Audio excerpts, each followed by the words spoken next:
This is me. And this is me again.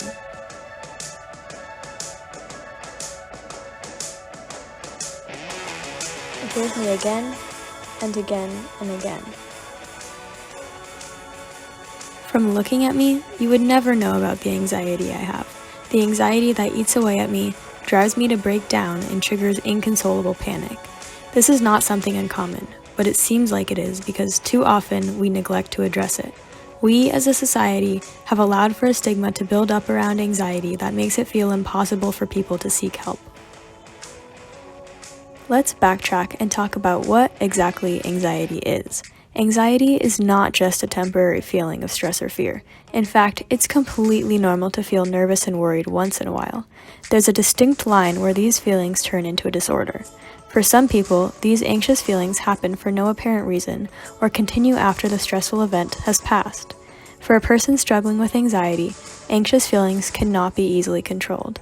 As Life Care Wellness explains it, you feel it physically, you feel trapped in a vicious loop, and a single straw can and will break the camel's back.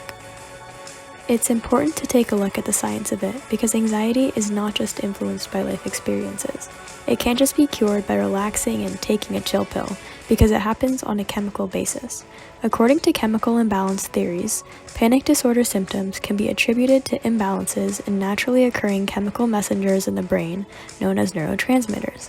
These neurotransmitters help brain cells communicate with each other, but when they are not balanced, our bodies and minds can't regulate themselves and the systems run haywire.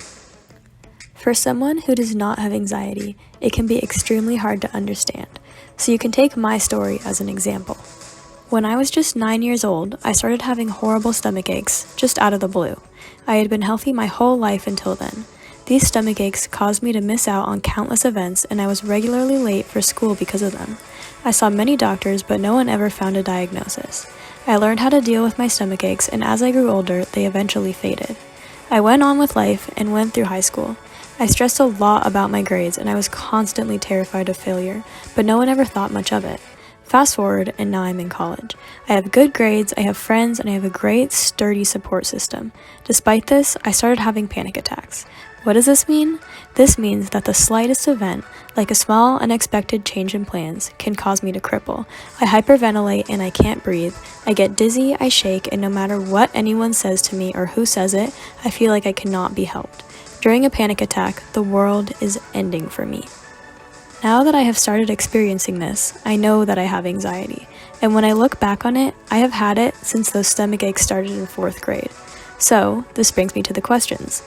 Why am I just now being diagnosed? Why didn't doctors discover that 9-year-old me had anxiety when I started having stomach aches, which caused anxiety in and of themselves?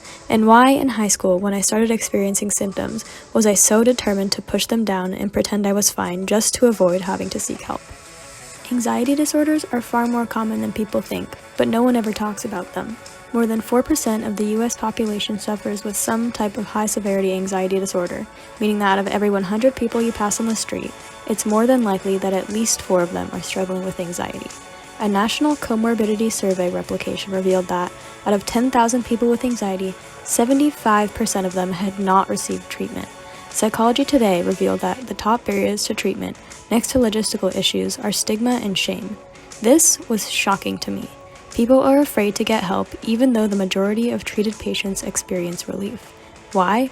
Because they're afraid of being outcast in society, because society perpetuates the belief that it's not okay to need help.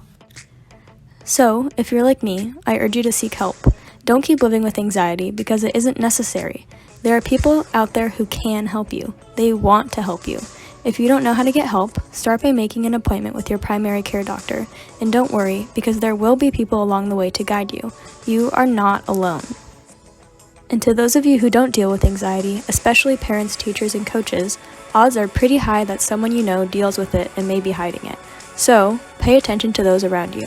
Make sure your loved ones know that they are loved and that you want to support them and help them in any way you can. While we may not be able to entirely eradicate anxiety, we must learn about the prevalence of the issue and how it can be treated to best support the people struggling with anxiety all over the world. If we can't cure the disorder, we can at least erase the stigma. Call out misconceptions when you see and hear them. Approach new people with an open mind and an accepting heart. Even though I may have learned it the hard way, I now know that anxiety is not something to be ashamed of, but we have work to do before more people realize this. So, let's get to work.